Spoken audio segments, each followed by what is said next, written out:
नमस्कार दोस्तों, कैसे हो। तो आज हम लोग देखेंगे इंडियन पॉलिटी के अंतर्गत एक और महत्वपूर्ण टॉपिक राजभाषा आयोग के बारे में। ठीक है, राजभाषा आयोग से संबंधित जितने भी प्रीवियस क्वेश्चन आए हुए हैं, इंपॉर्टेंट क्वेश्चन है, उन सब को यहाँ पर हम लोग विस्तार से डील करेंगे, साथ ही साथ इस टॉपिक को पूरा कवर करेंगे। तो चलिए शुरू करते हैं, राजभाषा आयोग से संबंधित सारे फैक्ट को देखेंगे। ठीक है, चलिए पहले देख लेते हैं इससे संबंधित महत्वपूर्ण आर्टिकल को। ठीक, महत्वपूर्ण आर्टिकल को सबसे पहले जानेंगे हम लोग। चलिए, महत्वपूर्ण आर्टिकल, राजभाषा से संबंधित महत्वपूर्ण आर्टिकल, इसका बताया गया है। आपका देखोगे तो आर्टिकल नंबर 343 से स्टार्ट हुआ है। 343 आर्टिकल बोलता है कि संघ की राज्यभाषा के बारे में, संघ की राज्यभाषा के बारे में। ठीक है, 344 देखोगे, 344 तो राजभाषा के संबंध में आयोग व संसद की समिति के बारे में बताया गया है। 344 344 राजभाषा के संबंध में आयोग व संसद की समिति कौन कौन सी होगी, इसके बारे में। 345 345 देखोगे तो राज्य की राजभाषा, राज्य की राजभाषा, ये संघ की राज्यभाषा। 343 345 राज्य की राजभाषा। 346 देखोगे तो एक राज्य से दूसरे राज्य अथवा एक राज्य से संघ के बीच संवाद के लिए कौन सी राजभाषा होगी।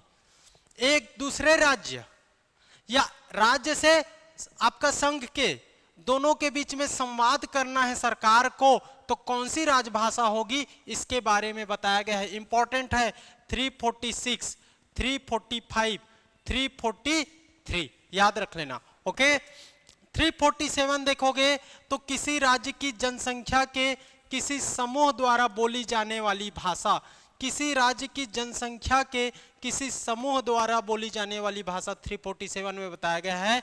और 348 इंपॉर्टेंट है ये भी, न्यायालयों की भाषा क्या होगी, न्यायालय में कौन सी भाषा चलती है, इसके बारे में बताया गया है। न्यायालयों की भाषा से संबंधित है, याद रख लेना। इसके बाद देखोगे 349 भाषा से संबंधित कुछ नियम बताए गए हैं। 349 में भाषा से संबंधित कुछ नियम बताए गए हैं। यहां पर देखिए 350 शिकायत निवारण में प्रतिनिधित्व के लिए प्रयुक्त भाषा, किसी को शिकायत करना है या उसका निवारण करना है, उस समय कौन सी भाषा यूज करना है, 350 में बताया गया है, याद रख लेना। ऐसा नहीं है कि आपको समझ आता है हिंदी और ये आपका निवारण किया जा रहा है संस्कृत में, ऐसा नहीं हो सकता। इसमें बताया गया है उसी भाषा का यूज किया जा सकता है, ठीक है, किसी भी संस्था के द्वारा। इसी का 350A और 350B बताया गया है। 350A में प्राथमिक स्तर पर मातृभाषा में शिक्षा की सुविधा बताया गया है, और 350B में भाषाई अल्पसंख्यकों के लिए विशेष पदाधिकारी के बारे में बताया गया है। याद रख लेना 351 भी इंपॉर्टेंट है, क्योंकि हिंदी भाषा के विकास के लिए इसमें निर्देश बताए गए हैं। 351 आर्टिकल नंबर 351 इंपॉर्टेंट है। तो इंपॉर्टेंट कौन सा है जी, 343 संघ की राजभाषा क्या होगी, आपका 345 राज्य की राजभाषा क्या होगी, 346 एक राज्य दूसरे राज्य से कैसे संवाद स्थापित करेंगे, एक राज्य किसी संघ से कैसे संवाद स्थापित करेंगे, 346 में बताया गया। इसके अलावा आप देखोगे तो 348 इंपॉर्टेंट है, न्यायालय की क्या भाषा होगी, न्यायालय की। 349 भाषा से संबंधित कुछ नियम बताए गए। 350 भी इंपॉर्टेंट है, शिकायत निवारण में प्रयुक्त होने वाली भाषा कौन सी होगी, ये बताया गया है। ओके, 350 एक प्राथमिक स्तर किसमें होगा, मातृभाषा में, और 351 आपका हिंदी भाषा के विकास के लिए निर्देश बताता है। तो 343 से 351 आप याद रख लेना, राजभाषा आयोग से संबंधित है। अब आ जाते हैं हम लोग अपने क्वेश्चन पे। बहुत छोटा रहेगा ये वीडियो, लेकिन कंप्लीट रहेगा। राजभाषा छोटा ही है, इतना आर्टिकल को याद कर लो, कंप्लीट हो गया। और कुछ कुछ कौन कौन सी भाषा है उन सबको देखना है। चलिए देखते हैं। सबसे पहले, किस अनुच्छेद में हिंदी भाषा के विकास की बात साफ तौर पर कही गई है, किस अनुच्छेद में हिंदी भाषा की विकास की बात साफ तौर पर कही गई है?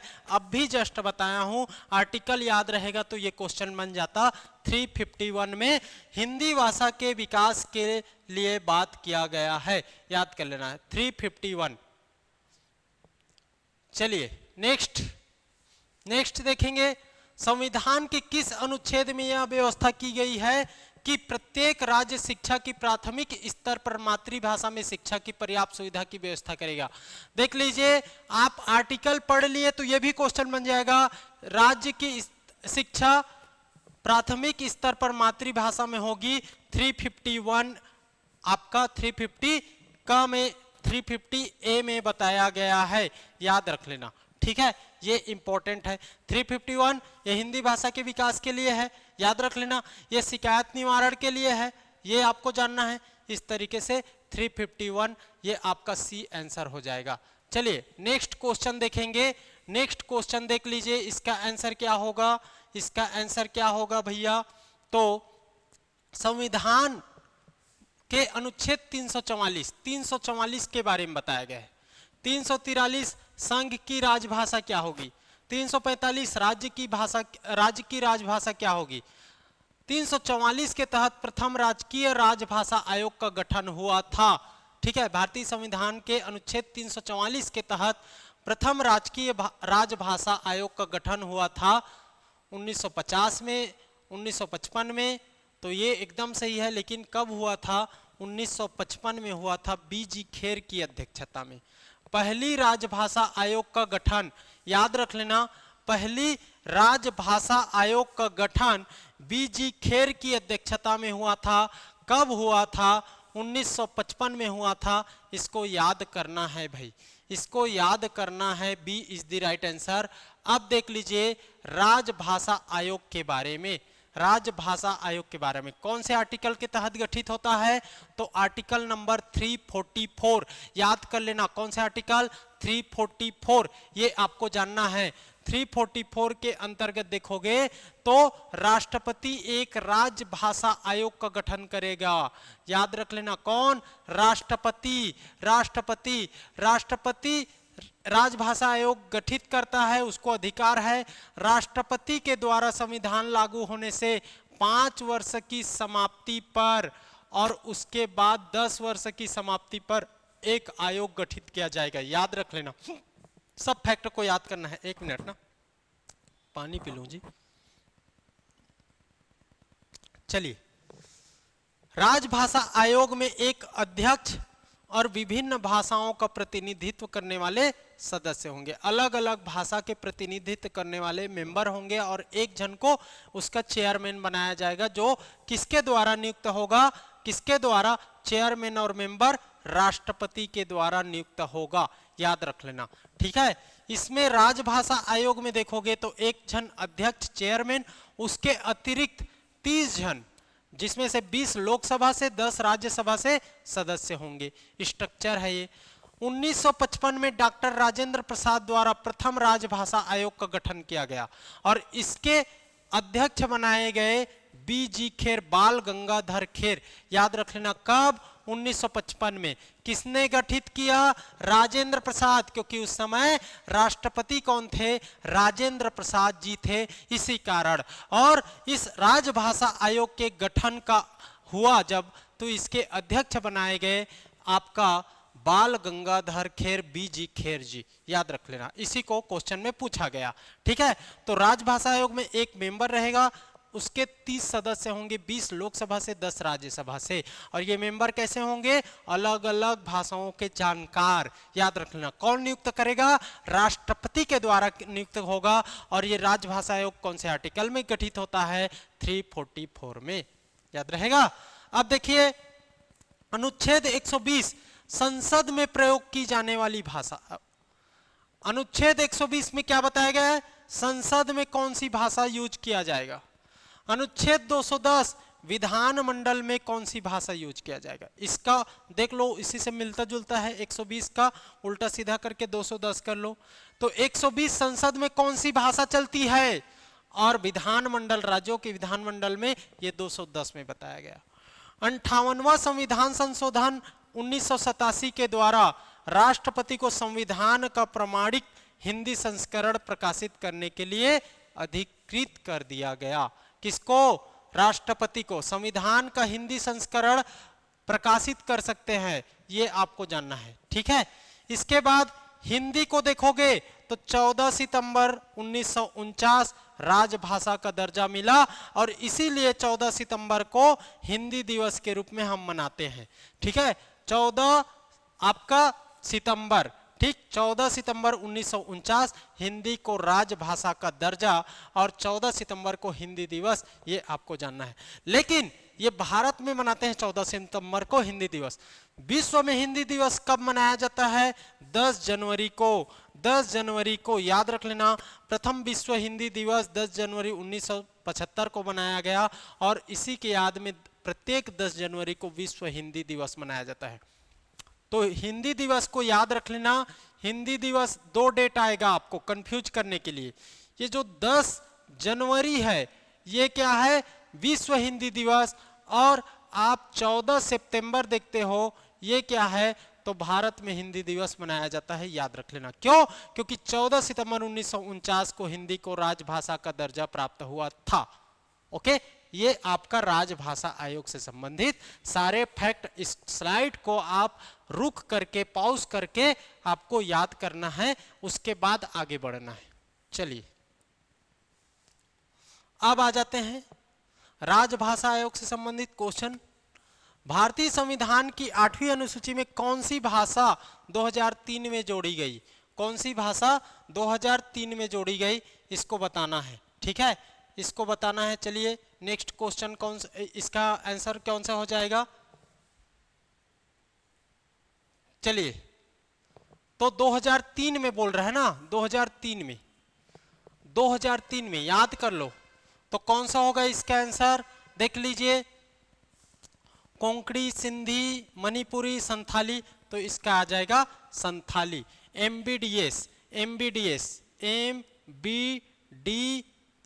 ये 2003 में याद रख लेना। 3 बार जोड़ा गया, एक बार सिंधी को, फिर दूसरे बाद मकोनी, सिंधी, ठीक, मणिपुरी, कोंकणी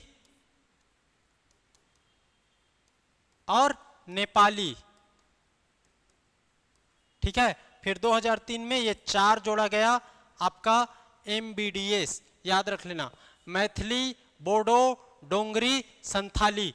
तो मैथिली है, ये मणिपुरी है, ये कब पहले जुड़ गया था, सिंधी पहले जुड़ गया था, कोंकणी पहले जुड़ गया, ये संथाली 2000।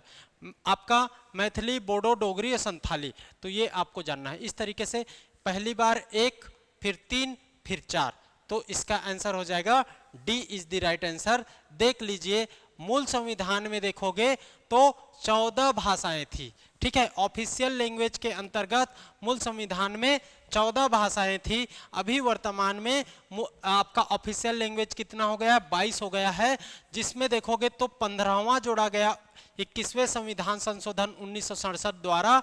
किसको? सिंधी को। उसके बाद 71वें संविधान संशोधन 1992 में 3 जोड़ा गया, नेपाली, मणिपुरी और कोंकणी को। मकोनी बोला इसी को, मणिपुरी, कोंकणी, नेपाली, याद रख लेना। 92वें संविधान संशोधन 2003 में 4 MBDS, मैथिली, बोडो, डोंगरी, संथाली, इसी को पूछा गया। तो याद रख लेना कौन कौन से संविधान संशोधन के अंतर्गत ये जोड़ा गया। तो ये देखिए, 14, 15 हो गया, 16 हो गया, 17 हो गया, 18 हो गया, 19 हो गया, 20 हो गया, 21 हो गया और 22। तो टोटल अभी वर्तमान में ऑफिशियल लैंग्वेज के अंतर्गत, राजभाषा के अंतर्गत 22 भाषाओं को सम्मिलित किया गया है। 22 भाषाओं को याद कर लेना भाई। ठीक है, 22 भाषाओं को, जिसमें मूल संविधान में 14 ऑफिशियल लैंग्वेज थे, बाद में 3 को संविधान संशोधन के द्वारा जोड़ा गया। याद रख लेना, 21वां 1967 में सिंधी को, 71वां 1992 में मकोनी को, और आपका याद रख लेना 92वां 2003 में MBDS को। क्वेश्चन है, यही इंपॉर्टेंट क्वेश्चन है राजभाषा से संबंधित। अब देख लेते हैं next, which of the following, ठीक,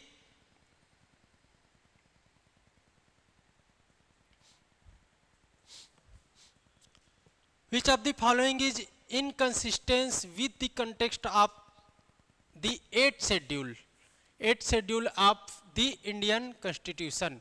8th शेड्यूल में ही राजभाषा के बारे में बताया गया है, ऑफिशियल लैंग्वेज के बारे में बताया गया है। ठीक है, ऑफिशियल लैंग्वेज के बारे में 8th शेड्यूल में ही बताया गया है, याद कर लेना, जिसमें टोटल 22 ऑफिशियल लैंग्वेज बताए गए हैं। 8th शेड्यूल याद कर लो। तो इस 8वीं अनुसूची के संदर्भ में क्या शामिल है और क्या नहीं है, उसी को छांटना है। तो इसका आंसर हो जाएगा, इसका आंसर कौन सा होगा, इसी को हम लोग को छांटना है। चलिए छांटते हैं, कौन कौन सा शामिल है, कौन कौन सा नहीं है। तो देख लीजिए, छत्तीसगढ़ ही नहीं है, पहले बात छत्तीसगढ़ ही नहीं है, और भोजपुरी नहीं है, कश्मीरी है, उर्दू है, संस्कृत है, कोंकणी है, याद रख लेना। तो इसका आंसर होगा 2 और 6। 2 और 6 किस में है, D is the right answer. D is the right answer, 2018 में आया हुआ क्वेश्चन है, याद कर लो। छत्तीसगढ़ ही नहीं है उसमें, भोजपुरी नहीं है, कश्मीरी है, उर्दू है, संस्कृत है, कोंकणी है। ठीक है, इसके अलावा इंग्लिश भी इसमें शामिल नहीं है। इस इंग्लिश एक सहभाषा है, ठीक है, साथ में यूज कर सकते हैं ऐसी भाषा है, लेकिन ऑफिशियल लैंग्वेज में स्पेसिफिक रूप से इसको शामिल नहीं किया गया है, याद रख लेना। ये भी क्वेश्चन बन चुका है, देखेंगे आगे। चलिए अब देख लेते हैं 22 भाषा। भारतीय संविधान के 8वीं अनुसूची में 22 भाषा बताया गया। 22 भाषाओं को राजभाषा के रूप में मान्यता दी गई, जिसमें 14 शुरुआत में था, फिर बाकी को बाद में जोड़ा गया। ठीक, 21वें 1967, 71वें 1992 और 92वां 2003 में, याद रख लेना। तो देखिए क्या क्या है, 22 भाषा को एक बार रीड कर लो। असम का असमी है, बंगाल वेस्ट ऑफ बंगाल का बंगाली है, गुजरात का गुजराती है, इसमें हिंदी पूरे देश के लिए है, कन्नड़ याद रख लेना, कश्मीर का कश्मीरी, मलयालम है, केरला, मराठी महाराष्ट्र, ओडिशा याद रख लेना, पंजाब का पंजाबी, तमिलनाडु का तमिल, आंध्र और तेलंगाना का तेलुगु, संस्कृत प्राचीन भाषा के रूप में, आर्य भाषा के रूप में, उर्दू याद रख लेना, है ना, सिंधी, कोंकणी, मणिपुरी, सिंधी याद रख लेना, 21वां संविधान संशोधन, कोंकणी, मणिपुरी और नेपाली ये तीनों याद रख लेना, 71वां संविधान संशोधन 1992, डोंगरी, मैथिली, बोडो, संथाली ये याद रख लेना आपका 92वां संविधान संशोधन 2003। तो ये टोटल हो गया 22 ऑफिशियल लैंग्वेज जो 8वीं अनुसूची में इसका उल्लेख है। अब ये 8वीं अनुसूची में इसमें इतना को ये 15 से 22 तक को बाद में संविधान संशोधन के थ्रू जोड़ा गया, और इसमें 14 ही शुरुआत में थे, जिसको लिख दिया हूं मूल रूप से 8वीं अनुसूची में 14 भाषा। वर्तमान में पूछा जाए तो 22 भाषा कब कब जोड़ा गया इसको याद कर लेना। ठीक है।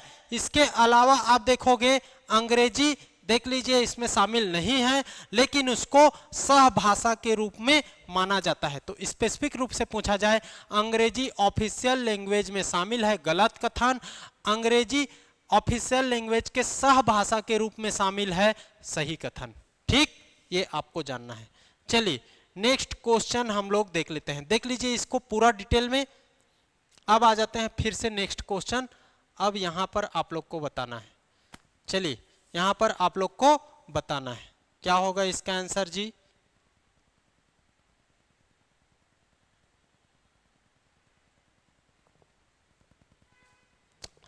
भारत में कितनी भाषाओं को राष्ट्रीय भाषा के रूप में मान्यता प्राप्त है?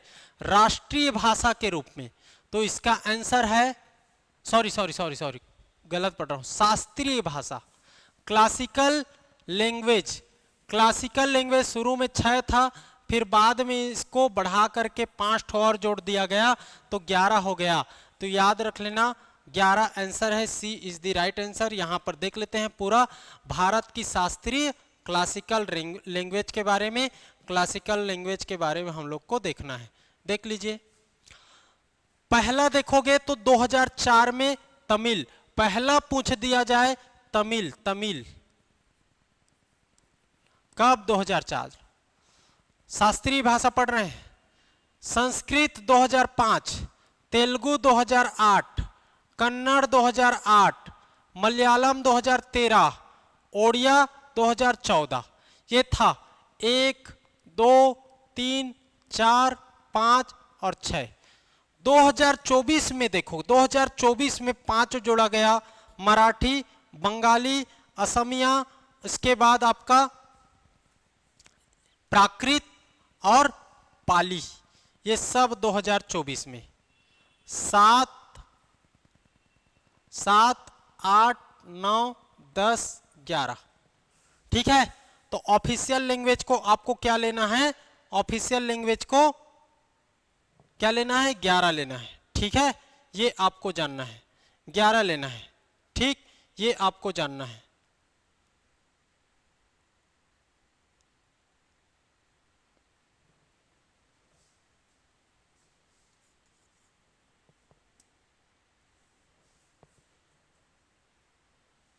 चलिए, ये हो गया, इसको डिटेल में आप लोग पढ़ लेना। ठीक, इसको डिटेल में आप लोग पढ़ लेना पीडीएफ को। ठीक, ये आपका पूरा डिटेल में क्लासिकल लैंग्वेज से संबंधित सारे मापदंड को मैं बता दिया हूँ। ठीक है, क्या क्या महत्व है, इसके मापदंड क्या है, ये सब बता दिया हूँ। ओके, तो आ जाते हैं नेक्स्ट क्वेश्चन की ओर हम लोग, नेक्स्ट क्वेश्चन की ओर। तो ये हो गया आपका नेक्स्ट। चलिए देख लेते हैं, ज्यादा क्वेश्चन नहीं बचा है ना? सॉरी, सर्दी हो गया लगता है जी। What is correct about the committee of parliament regarding official language? Official language से संबंधित पार्लियामेंट की कमिटी के विषय में सही क्या है, ये बताना है। तो इसका आंसर हो जाएगा, समिति के सदस्य सदन के अध्यक्ष द्वारा नोमित किए जाते हैं। समिति के सदस्य अध्यक्ष द्वारा, तो अध्यक्ष द्वारा नहीं नोमित किए जाते हैं। नोमित पूछा है ना, नोमित ये गलत हो जाएगा। समिति में लोकसभा के 20 और राज्यसभा के 10, तो ये तो बता दिया हूँ, शुरू में बता दिया हूँ। राजभाषा आयोग का गठन में 20 और 10 एकदम सही है, एकदम सही। सदस्यों का निर्वाचन एकल संक्रमणीय मत पद्धति से होता है, ये भी सही है, याद कर लेने। यह राजभाषा आयोग की सिफारिशों का परीक्षण करती है, संसद को प्रतिवेदन देती है, ये गलत हो जाएगा। ठीक है, ये समिति प्रतिवेदन नहीं देती, याद रख लेना। राजभाषाओं का सिफारिशों का परीक्षण कर, ये गलत हो जाएगा। तो ये हो जाएगा B is the right answer, ये आपको लेना है। ठीक, 2021 में पूछा गया क्वेश्चन। देख लीजिए, समिति देख लीजिए, तो लोकसभा के 20, राज्यसभा के 10, एकल निर्वाचन संक्रमणीय मत पद्धति से इसका चयन होता है। समिति के अध्यक्ष का चुनाव समिति के सदस्यों द्वारा ही किया जाएगा। समिति के सदस्यों का चुनाव समिति के सदस्यों के द्वारा, जो अध्यक्ष का चुनाव ना सदस्यों के द्वारा। केंद्रीय गृह मंत्री समय समय पर इस समिति के अध्यक्ष बनाए जाते रहे हैं। ओके, होम मिनिस्टर जो हैं वो लगातार बीच बीच में बनाए गए हैं, जरूरी नहीं है, लेकिन परंपरा के अनुसार उसी को बनाया गया। ऑफिशियल लैंग्वेज आपको याद रख लेना, राजभाषा आयोग की सिफारिश का परीक्षण करती है। ये जो समिति है वो राजभाषा आयोग का परीक्षण करेगी, राष्ट्रपति को प्रतिवेदन देगी। ठीक है, तथा राष्ट्रपति प्रतिवेदन को संसद के दोनों सदनों में भेजने का आदेश जारी करेगा। देखो, आयोग क्या करेगी? सिफारिश का परीक्षण करेगी, राष्ट्रपति को प्रतिवेदन देगी, प्रतिवेदन राष्ट्रपति संसद के दोनों सदनों में रखवाएगा। यह समिति राजभाषा आयोग की सिफारिशों का परीक्षण करती है। सिफारिश का परीक्षण राजभाषा आयोग करता है, याद रख लेना, समिति नहीं करता। ओके, इसीलिए ये गलत हो गया।